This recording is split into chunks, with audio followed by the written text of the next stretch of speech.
दिल्ली के प्रगति मैदान यानी भारत मंडपम में लगा विश्व पुस्तक मेला इन दिनों किसी बड़े उत्सव जैसा नजर आ रहा है। पुस्तक प्रेमियों का उमड़ा जनसैलाब, चारों तरफ किताबों की भीनी भीनी खुशबू और लोगों का उत्साह इस माहौल को और भी खुशनुमा बना रहा है। मेले के अंदर हर उम्र के लोग अपनी पसंदीदा किताबों को तलाशते नजर आ रहे हैं। कोई पुरानी क्लासिक्स ढूंढ रहा है तो कोई नए लेखकों की कहानियों में डूबा है। स्टॉल संचालकों से किताबों के विषयों पर चर्चा करना और उनके सुझाव लेना एक अलग ही अनुभव है। लोग थैलों में अपनी पसंदीदा किताबें भरकर बड़े गर्व से घूम रहे हैं। इस बार मेले का एक खास आकर्षण भारतीय सेना का स्टॉल भी है। यहाँ एक जवान बड़े ही सरल तरीके से युवाओं को सेना के गौरवशाली इतिहास और अदम्य साहस की कहानियां सुना रहा है।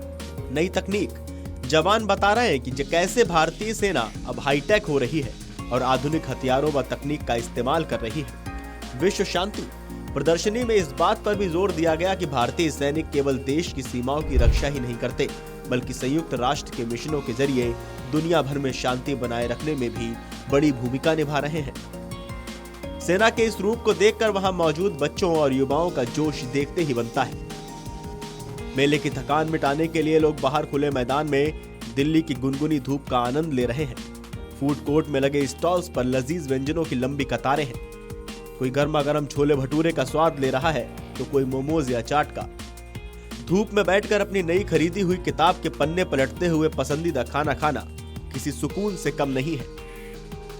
सच कहें तो ये पुस्तक मेला सिर्फ किताबों का बाजार नहीं, बल्कि ज्ञान, देशभक्ति और स्वाद का एक बेहतरीन संगम बन गया है। मेले को लेकर हरियाणा भाजपा के प्रभारी सतीश पूनिया ने क्या कुछ कहा, आप सुन लीजिए।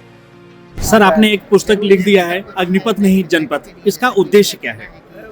देखिए, एक तो टाइटल से पता लगता है कि लोग राजनीति को दुष्कर मानते हैं और खासतौर पर जो विधायन है उसको बहुत टिपिकल मानते हैं, लेकिन ये अग्निपथ नहीं है। यदि शिद्दत से किया जाए, सकारात्मकता से किया जाए तो ये जनपथ है।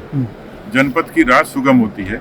तो मंशा ये है कि इस पुस्तक को विधानसभा की कार्यवाही के समझने से लेकर मुद्दों को समझने तक तो ये प्रबोधन का काम करेगी, नए विधायक के लिए भी, और आम आदमी भी इसको पढ़ के चीज़ों को समझ सकता है कि विधानसभा में किस तरीके से तार्किक तरीके से मुद्दे उठाए जाते हैं। विधानसभा की कार्यवाही से ज़्यादा माने ये प्रेरित है, राजनीति का इसमें कोई पुट नहीं है?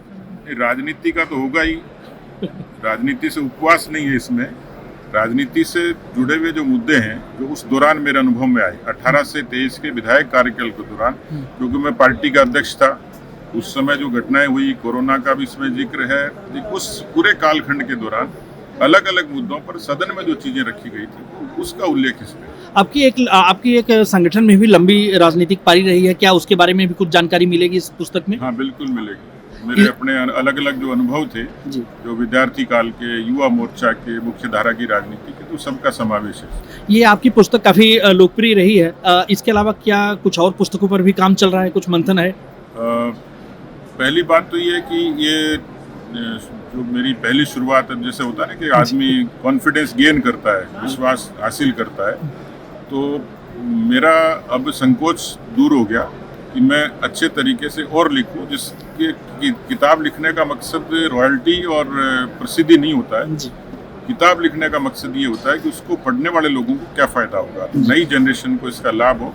तो मेरे जो और अनुभव हैं, मैं उसको आने वाले समय में इस किताब के जरिए मैंने एक प्रयोग किया कि मैं किताब लिख सकता हूँ, अच्छी लिख सकता हूँ और ज़्यादा अच्छी लिख सकता हूँ। तो उसकी एक बुनियाद है, शुरुआत। प्रधानमंत्री नरेंद्र मोदी जी ने एक नई राजनीतिक परिभाषा इस देश को दी है, क्या उनके बारे में कुछ विशेष टिप्पणी इस पुस्तक में देखने को मिलेगी? हाँ, बिल्कुल, निश्चित रूप से प्रधानमंत्री जी ने खासतौर पर नई पीढ़ी के नेताओं को जो एक पथ प्रदर्शन दिया है कि पार्टी, विचार, संगठन और जनता, इनके प्रति कैसे जवाबदेह रहा जाए।